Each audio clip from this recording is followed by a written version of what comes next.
हाँ बच्चों, अब मैं आपको लेसन 13 का पार्ट 2 बताने जा रही हूँ, जिसमें कि मैं आपको यांत्रिक ऊर्जा के बारे में बताऊंगी। यांत्रिक ऊर्जा जिसको हम इंग्लिश में मैकेनिकल एनर्जी भी कहते हैं, ये हर उस चीज में वो ऊर्जा पाई जाती है जो एक मशीनरी की तरह काम करती है। चाहे वो एक छोटा सा पेन हो, चाहे वो मोबाइल हो, या वो पंखा हो, या जितनी भी बड़ी बड़ी मशीनें हैं, कार है, स्कूटर, इन सब में कहीं ना कहीं यांत्रिक एनर्जी ही यूज होती है।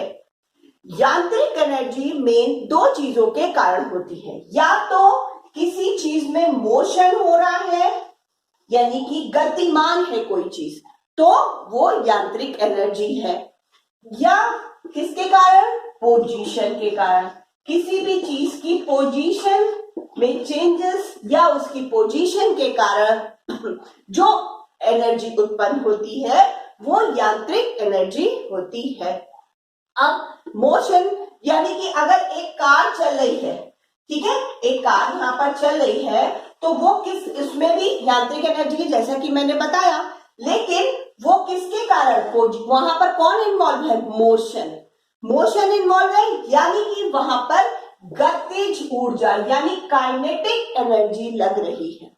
और अगर कोई चीज जमीन में पड़ी है, उसको हम ऊपर उठाते हैं। यहाँ पर एक बॉक्स है ना, हमने इसको क्या करा, इसको हमने ऊपर उठाया, यहां ले आए हम इस बॉक्स को, ठीक है। तो इसमें कौन सी एनर्जी इन्वॉल्व, यानी इसकी पोजीशन चेंज हुई।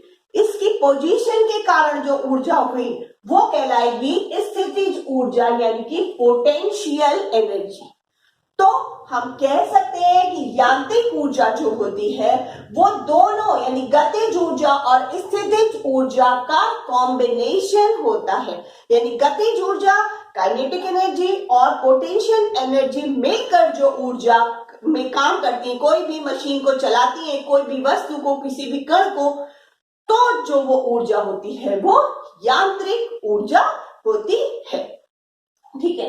अब गतिज ऊर्जा जैसे कि मैंने बताया कि कोई भी चीज अगर मूविंग है तो उसमें कौन सी ऊर्जा हुई? गतिज ऊर्जा का जो फॉर्मूला होता है वो होता है के ई यानी काइनेटिक एनर्जी बराबर हाफ mv², जहां की m क्या है? जिस चीज की गति के बारे में हम बात कर रहे हैं उसका द्रव्यमान यानी कि मास, ठीक है, द्रव्यमान। और v यानी कि वेग, उस चीज की गति यानी चाल यानी वेग का स्क्वायर। v क्या है यहाँ पर? वेलोसिटी यानी कि वेग, ठीक है।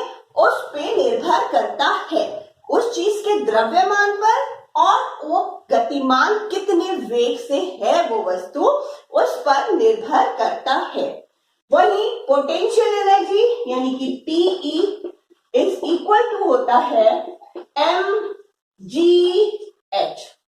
यानी कि ये किस पे निर्भर करती है? m is equal to mass, यानी कि होता क्या है, पहले तो आपने ये देख लिया कि कोई भी गतिमान वस्तु है तो गतिज ऊर्जा है उसमें वो। अब कोई भी वस्तु, अगर कोई भी कण है, कोई भी वस्तु अगर अपनी स्थिति को चेंज करती है तो उसमें जो ऊर्जा होती है वो कहलाती है स्थितिज ऊर्जा। जैसे कि हम बांध बनते हैं बिजली बनाने के लिए पानी को रोक के, ठीक है, फिर उसको छोड़ दिया जाता है, तो वो जो है उसमें जो छोड़ा गया वो तो मूव हो गया, लेकिन स्थितिज ऊर्जा के कारण वहां पर उसको रोका गया फिर उसको छोड़ा गया, ठीक है। तो ये क्या हो गया? स्थितिज। और पोटेंशियल एनर्जी, अब पानी को रोका गया और फिर उसको छोड़ा गया, तो जो स्थिर पानी में जो ऊर्जा थी वो जब रोक के जो छोड़ी गई तो वो ही गतिज ऊर्जा में ही बदल गई, ठीक है। अच्छा, और स्थितिज ऊर्जा होती है, तीन चीजों पे डिपेंड करती है। यहाँ पर लिखा है mgh, m यानी मास पे, g यानी ग्रेविटेशनल फोर्स, जैसे कि आप जानते हैं ग्रेविटेशनल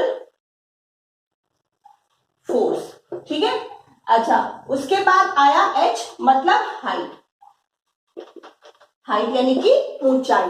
अब अगर कोई चीज जितनी भारी होगी उसको पकड़ के रखा है, फिर उसकी स्थिति में चेंज, यानी आप स्थिति ऊर्जा क्या होती है कि किसी कण या वस्तु में जो स्थिति परिवर्तन के कारण जो ऊर्जा होती है वो स्थिति ऊर्जा होती है।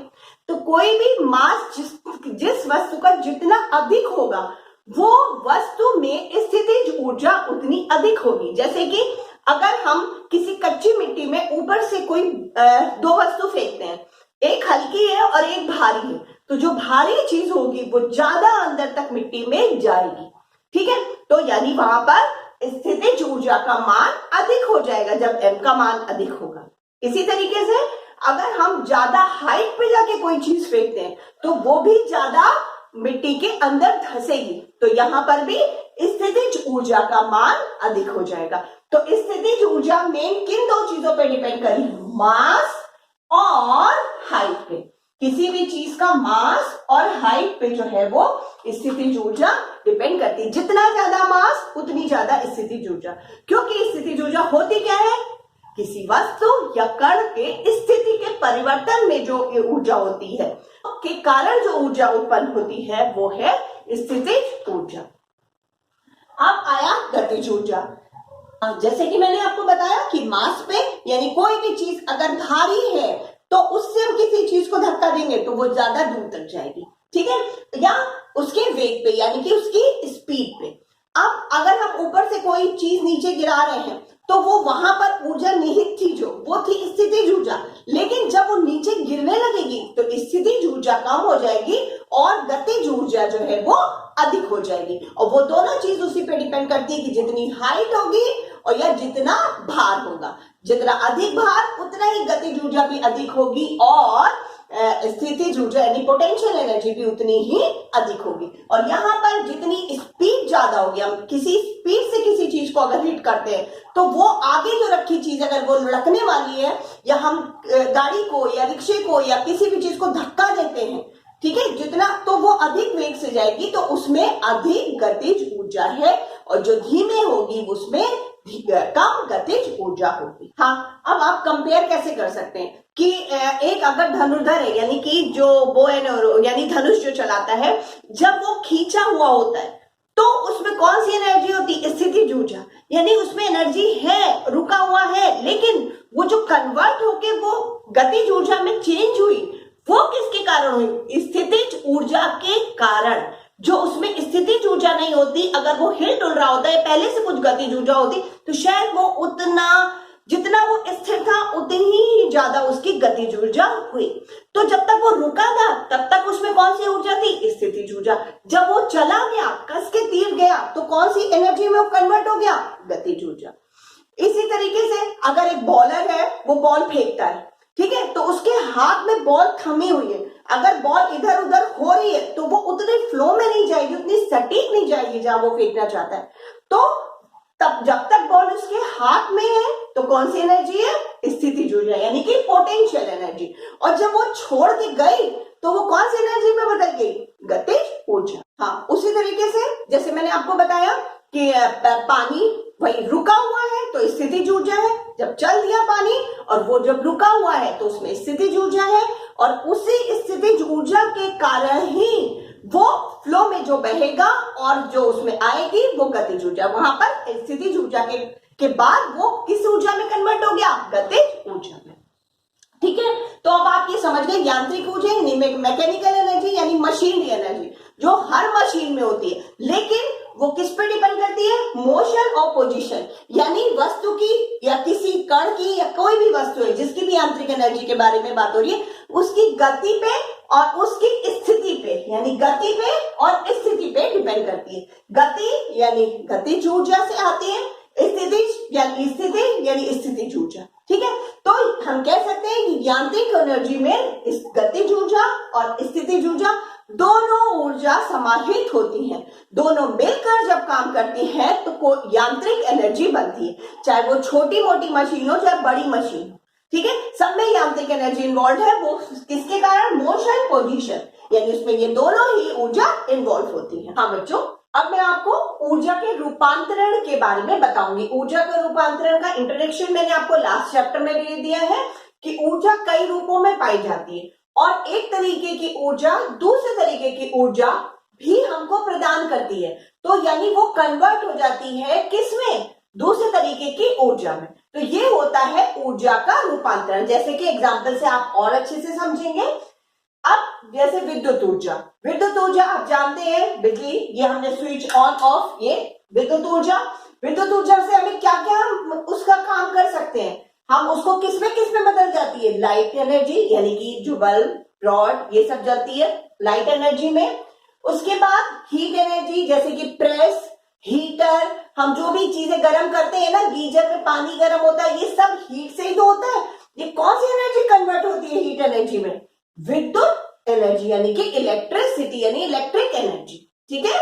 फिर मैकेनिकल एनर्जी में, मैकेनिकल, पंखा चलता है, पंखे में भी तो एक यांत्रिक ऊर्जा होती है, मशीनरी। अगर लाइट आ भी रही हो, पंखा खराब हो जाए तो भी तो पंखा नहीं चलेगा। यानी कि विद्युत एनर्जी ही उसमें यांत्रिक ऊर्जा में बदल जाती है, यानी कि मैकेनिकल एनर्जी में बदल जाती है, और वो पंखा है या कोई भी मशीन जो बिजली से चलती है वो चलने लगती है। फिर साउंड एनर्जी में, साउंड एनर्जी आप जानते हैं, माइक वगैरह पे बोलते हैं, अभी आपके मोबाइल में आवाज आती है, हम बिजली से मोबाइल भी तो चार्ज करते हैं। ठीक है। तो साउंड एनर्जी में भी बदल जाती है। बहुत सारे तरीके से आप गाने सुनते हैं, म्यूजिक सुनते हैं, या माइक्रोफोन, उसमें जो बोला जाता है माइक वगैरह में, वो सब क्या है? बिजली से ही। अगर लाइट ऑफ हो जाए, मतलब डिस्कनेक्ट हो जाए बिजली, यानी कि इलेक्ट्रिसिटी डिस्कनेक्ट हो जाए, माइक पे बोलते रहे, तो वो हमारा जो साउंड है उसको आप तक नहीं पहुंचाएगा। ठीक है। तो कहीं ना कहीं बिजली का, यानी कि इलेक्ट्रिक का भी हाथ होता है। अब दूसरी एनर्जी आई ऊष्मीय एनर्जी, यानी हीट एनर्जी। हीट एनर्जी किसमें चेंज होती है? इलेक्ट्रिसिटी, बिल्कुल। हीट एनर्जी पहले किसमें बदली? इलेक्ट्रिसिटी। देखिए बच्चों, कुछ हमने यहाँ पर चेंजेस लिखे, और उसके अलावा भी बहुत सारे चेंजेस होते हैं जो आपको पता होंगे। जब अपने डेली लाइफ में इंटरैक्ट करोगे तो आपको पता लगेगा। हमने यहाँ पर मेन जो है ट्रांसफॉर्मेशन इसके एनर्जी का वो लिखा हुआ है। अब इलेक्ट्रिसिटी में बदलता है, मैकेनिकल में बदलता है, यानी कोई भी मशीन चलने लगती है, और यांत्रिक ऊर्जा में बदल जाता है। फिर प्रकाश ऊर्जा, वही सोलर एनर्जी, वो भी सोलर एनर्जी है। ठीक है। एक सूर्य से हमको प्रकाश तो मिलता है, हीट भी मिलती है, तो हमने यहाँ पर हीट एनर्जी को बोला। और उसके अलावा भी मगर हीट एनर्जी से जो है ये इलेक्ट्रिसिटी मैकेनिक, उसके अलावा हम क्या, प्रकाश ऊर्जा से, जो सूर्य की प्रकाश ऊर्जा है, उससे हम क्या कर सकते हैं? इलेक्ट्रिसिटी, हीट और मैकेनिकल, यानी कि यांत्रिक एनर्जी भी में ये चेंज हो जाता है। उसके बाद आया चुंबकीय ऊर्जा, magnetic energy. Magnetic energy electricity, यानी कि विद्युत ऊर्जा में बदलता है, साउंड एनर्जी और मैकेनिकल। आपको पता है चुंबकीय, जो भी चीजें सिग्नल पकड़ती है, चाहे हमारा मोबाइल हो, चाहे टीवी हो, चाहे जो भी चीजें सिग्नल पकड़ती है, वो उस सब में चुंबक का प्रयोग होता है। ठीक है। और वो तभी काम आता है जब विद्युत एनर्जी और चुंबकीय एनर्जी मिलकर काम करती है।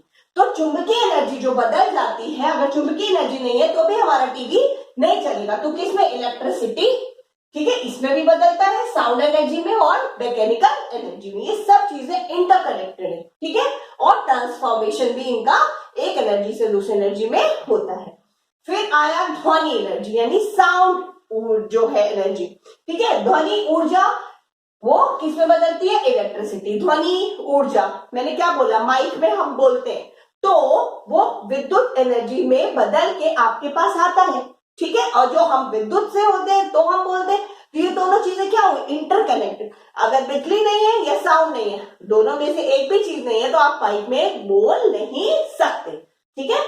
फिर आया नाभिकीय ऊर्जा, नाभिकीय विखंडन, जैसे कि यूरेनियम का नाभिक टूटता है और बहुत सारे अमाउंट में ऊर्जा देता है, लास्ट लेसन में बताया है। तो किसमें बदलता है? इलेक्ट्रिक, साउंड, लाइट और मैकेनिकल एनर्जी में। ये सब चीजें आप नोट कर सकते हो। ये है ऊर्जा का रूपांतर, कि ये तरीके की ऊर्जा किसमें। इसके अलावा भी, जैसे मैंने बोला, और भी तरीके की एनर्जीज है जिनमें इनका ट्रांसफॉर्मेशन होता है। ठीक है। मैंने यहाँ पर मेन एनर्जीज के रूपांतर के, ऊर्जा के रूपांतर के नाम लिखे हैं। हाँ, शक्ति, जो इस लेसन का लास्ट पार्ट है, पावर। शक्ति क्या होती है? आप सब बच्चे जानते हो, ताकत लगाना शक्ति है। ठीक है। उस शक्ति को हम किस मात्रक से नापते हैं? अश्व शक्ति, हॉर्स पावर। क्यों? अश्व मतलब घोड़ा, क्यों अश्वशक्ति बोला जाता है? क्योंकि ये माना जाता है जो घोड़े की पावर होती है वो सबसे ज्यादा होती है। और आपको पता है घोड़ा खाता क्या है? घोड़ा हर्बीवोर्स होता है, वो सिर्फ शाकाहार खाता है, ठीक है। लेकिन घोड़े की पावर को सबसे ज्यादा, यानी घोड़े की शक्ति को सबसे ज्यादा मतलब माना गया है, इसीलिए जो शक्ति का मात्रक होता है वो हॉर्स पावर या अश्व शक्ति होता है, ठीक है, अश्व शक्ति होता है। और वैसे इसका जो एसआई मात्रक है वो है वॉट, ठीक है, शक्ति का मात्रक वॉट। अब अश्व शक्ति या वॉट यानी शक्ति किस पे डिपेंड करती है? डिपेंड किस पे करती है? आपको अगर हम कहें उसने दो लोगों ने काम करा, एक हम कहें इसने ज्यादा ताकत लगाई, इसने कम लगाई, क्यों? क्योंकि उसने जल्दी काम निपटा लिया और इसने धीमे काम निपटाया, ठीक है। तो किया गया कार्य को अगर हम समय से भाग कर लें तो शक्ति निकल आएगी कि किसने ज्यादा पावर लगाई, किसने ज्यादा शक्ति लगाई। तो शक्ति को निकालने के लिए हम क्या करते हैं? जो कार्य किया हुआ है, किया गया कार्य, अगर हमें शक्ति निकालनी है कि एक ये जो कार्य हुआ है इसमें कितनी पावर यूज हुई है। अगर 2 बच्चों ने, 10 बच्चों ने, कितने भी बच्चों ने करा है कोई कार्य, और किसने कितनी शक्ति अपनी लगाई है, तो वो कैसे निकालेंगे? जो कार्य किया हुआ है उसको बटे लगा समय, यानी कि जितना समय लगा है उससे हम भाग कर देंगे तो शक्ति यानी पावर निकल आएगी। इसका मात्रक वॉट भी होता है, वॉट ही लिखा जाता है। अश्व शक्ति भी इसका मात्रक है। अच्छा, तो अब शक्ति किस पे डिपेंड करेगी कि कौन सा काम कितनी शीघ्रता से होता है। काम अगर बराबर सबको दिया गया है, कार्य बराबर है सबका, अगर जिसने जल्दी कर लिया उसने शक्ति ज्यादा लगाई तो उसका जो शक्ति का मान आएगा वो अधिक आएगा कि नहीं? ठीक है, तो बच्चों अब ये लेसन 13 जो है, दोनों पार्ट आपके खत्म होते हैं। फर्स्ट पार्ट मैंने अपलोड कर चुकी हूँ, सेकेंड पार्ट अपलोड कर दूंगी और अब मैं 14 लेसन शुरू करूंगी, ठीक है। थैंक यू बच्चों।